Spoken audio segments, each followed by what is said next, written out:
Title: They arrested the wrong janitor. 7 minutes later, the FBI stormed in. Police arrested a janitor, wrongly. And just 7 minutes after that, FBI agents stormed the station. Yeah, things escalated fast.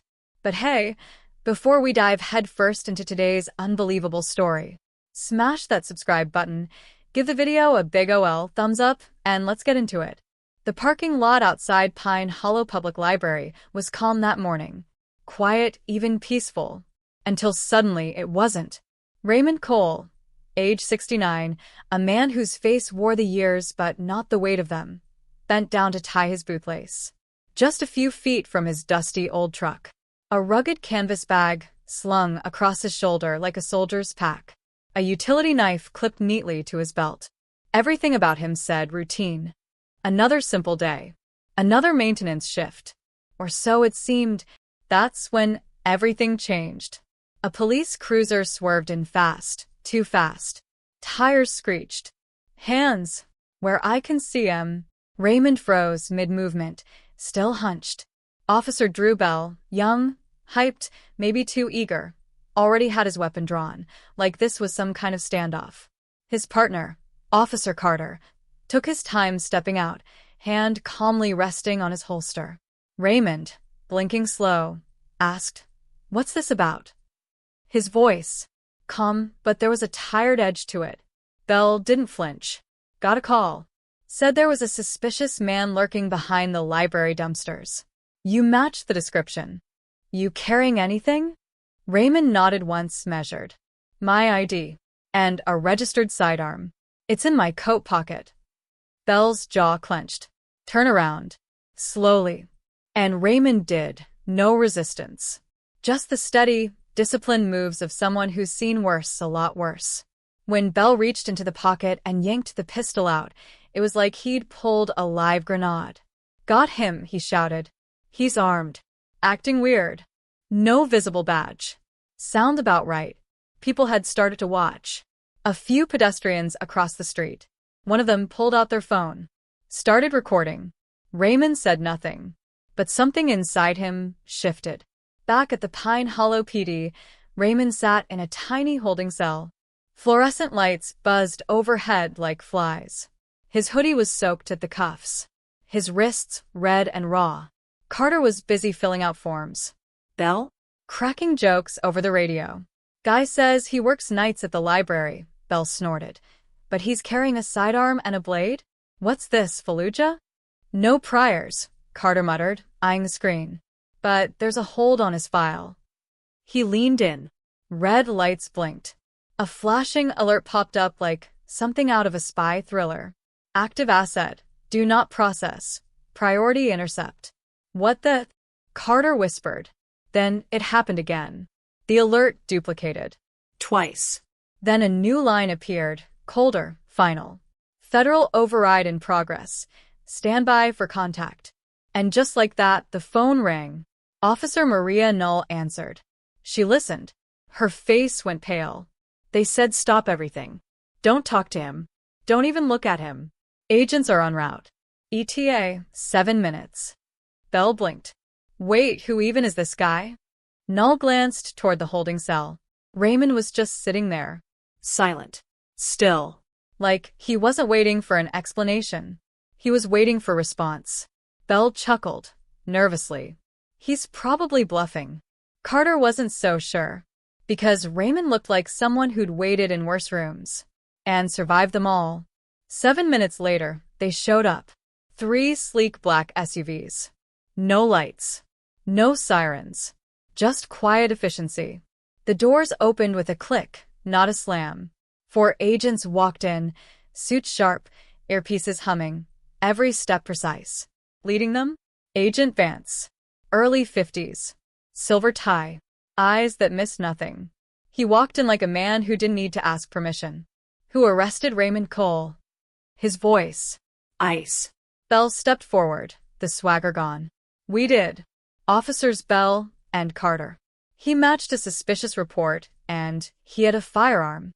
"You ran his ID?" Vance asked, not blinking. "Yes, sir. That was your mistake." Without another word, Vance walked past them. Rivera, another agent, was already pulling up internal footage. Inside the cell, Raymond finally looked up. Vance opened the door himself. "Asset R. Cole," he said low. "I'm Agent Vance. We're pulling you out." Raymond didn't flinch. "About time," he replied. Voice calm, steady. "I was starting to think your priorities had changed." Vance nodded tight. "They haven't. But you've been off-grid for over a decade. That ping wasn't supposed to go off unless someone leaked the 1989 list." Raymond raised an eyebrow. "So, it's happening." "It's moving fast," Vance confirmed. Raymond stood slowly, joints popping, eyes focused. "They didn't know who I was," he said, nodding toward the glass. "But they sure knew who they thought I was." Back in the squad room, Agent Rivera laid down a classified file on Null's desk. It was short, but it weighed something fierce. Operative Cole, embedded across Southeast Asia, Eastern Europe, North Africa. 1985 to 2003. Black level clearance. Reactivated 2016. Status, dormant. Exposure risk, high. Null blinked. "He's still active?" "Was," Rivera said. "Until this arrest nearly blew his cover." Bell muttered, "But why would a guy like that be mopping floors?" Vance looked straight at him. "Because hiding in plain sight works. That's what cover means. And now that his name's out, he's on a kill list." Bell swallowed hard. "We didn't know." "No," Vance said coldly. "You didn't ask." Inside evidence lockup, Raymond picked up his sidearm. Clean, sealed. Registered since 1973. "Why still carry it?" Null asked softly. Raymond's eyes didn't shift. "Because some people never forget. And I'm not talking about friends." Null hesitated. "That story, the child in Thailand. The hostage rescue. Was it true?" Raymond exhaled slowly. "4 went in. I was the 5th. We got the boy. Wrapped him in rice sacks. Hid the blood. I carried him 12 miles through the jungle. I still remember his eyes." "Did you save him?" "I gave him a chance," Raymond said. "That's all anyone ever gets." "Where to now?" he asked Vance.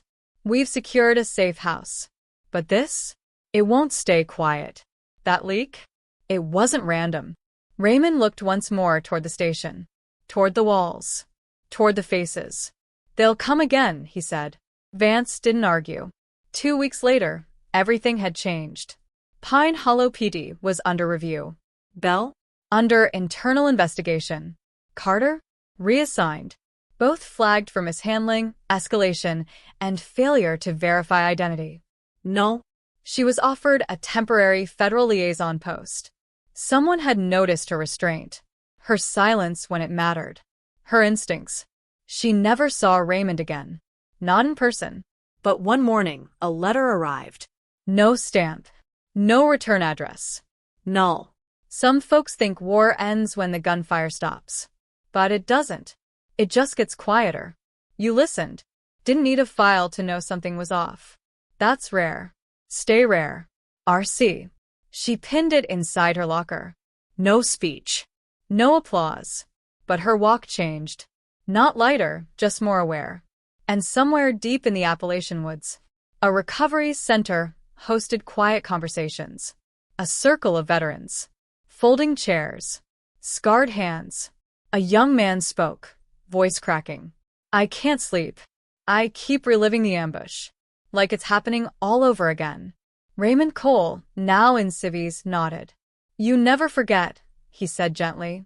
"You just learn how to carry it without letting it carry you." "How long did it take?" someone asked. Raymond looked out the window. "I'll let you know when it does." As the session ended, a volunteer approached. She handed him a sealed envelope. No name. Just, "For you." Inside, a photo.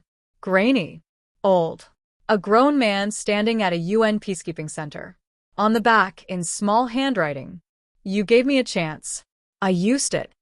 Raymond leaned back. No smile. Just a breath. A long one.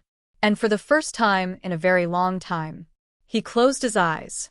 Not to escape, but to rest. Because some men carry secrets, and others, they are the secret. If this story made you feel anything, tap that subscribe button. Because the most powerful stories, they're the ones we almost overlooked.